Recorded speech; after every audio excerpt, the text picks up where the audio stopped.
Konawe, sebuah nama wilayah di Sulawesi Tenggara yang beberapa bulan lalu saya ke sana mendadak muncul jelas kembali di kepala saya. Gara-garanya, saya teringat dengan apa yang terjadi di sana sehubungan dengan tanur nikel. Sejarah singkat, saya ini punya latar belakang panjang urusan kiln, burner, furnace, tungku sejak tahun 97. Kebetulan saya memiliki kiln pembakar dengan sistem fluidized bed kiln untuk hydrated lime, CaOH 2 kali. Di mana teknologi tradisional biasanya adalah pakai tungku vertikal, seperti kebanyakan kita lihat tanur-tanur di daerah Tuban, Tegal, Cirebon, pada larang. Kami sudah menggunakan teknologi tinggi, bahkan asapnya yang masih mengandung waste product kita tangkap dan kita pasang alat untuk menyedot sehingga produknya menjadi precipitated calcium carbonate. Semuanya friendly to nature, nggak ada waste sama sekali. Pabrik tersebut berada di wilayah Cibinong di Kelapa Nunggal, nempel pabrik semen Holcim. 20 tahun dengan benda tersebut, terang aja saya hafal mati tentang apa itu yang namanya furnace dan kiln. Lalu ke Konawe sekarang, dan di Konawe saya kaget.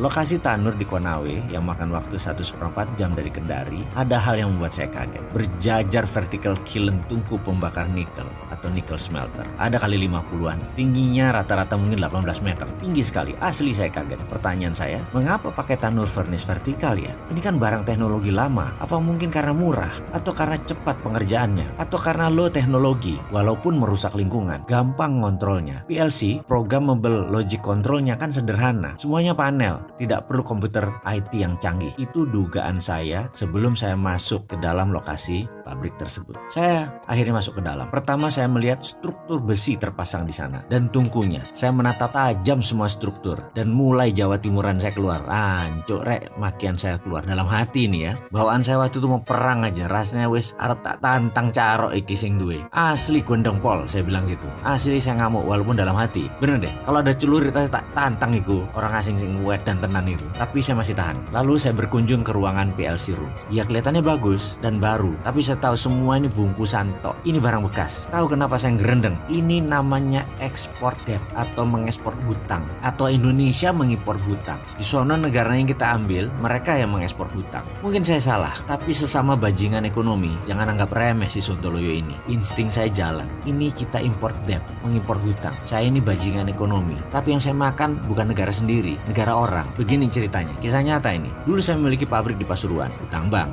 Di tahun kelima, hutang belum lunas, kita pindahkan pabrik tadi ke Malaysia dengan mitra Malaysia. Kita buat hutang baru, mesin kita hitung baru, padahal relokasi. Hutang tadi buat lunasi hutang yang di Indonesia. Lalu yang di Malaysia, mitra saya tadi menanggung 100% beban hutang proyek baru tadi. Barang bekas disulap menjadi bernilai 100% barang baru, hutang baru. Saya untung 2 kali lipat. Dari proyek pertama sudah untung, tambah sekarang untungnya 2 kali lipat. Lalu dana segar masuk ya buat melunasi hutang. Dengan skenario baru, mitra saya di Malaysia menanggung semuanya tanpa modal, tapi kita pura-pura baik kasih aset tersebut. Kita minta minoritas saham aja hanya 20%, padahal barang bekas. Bagaimana? Sudah mulai paham apa itu export debt. Jadi begitulah kami para bajingan ekonomi ngerjain Malaysia. Barang bekas nilai baru, hutang di Indonesia diekspor ke Malaysia. Kembali ke Konawe. Kita tahu ada negara yang pandai memberi hutangan kan? Pinjamkan 10 billion dolar ke negara lain, lalu di tahun kelima pindahkan barang tersebut ke Indonesia. Lalu Indonesia hutang baru full 10 billion. Bayangin, padahal barang itu mungkin nilainya tinggal 20%. Tetapi Indonesia biar tergiur, proyek itu terkesan biayanya 100% dibiayai oleh mereka. Baik banget kan mereka, nilainya 10 billion, udah Indonesia nggak keluar duit, pokoknya 100% tak biayai. Lah kan geblek orang barang bekas, itu bisnis untung di muka mereka itu. 8 billion ditambah hutang mereka yang kemarin lunas. Ada lagi, bunga mereka 5%, lalu dikasih bunga ke kita 7%. Mereka untung dari bunga aja 2%. Jadi untung dagangnya bolak-balik.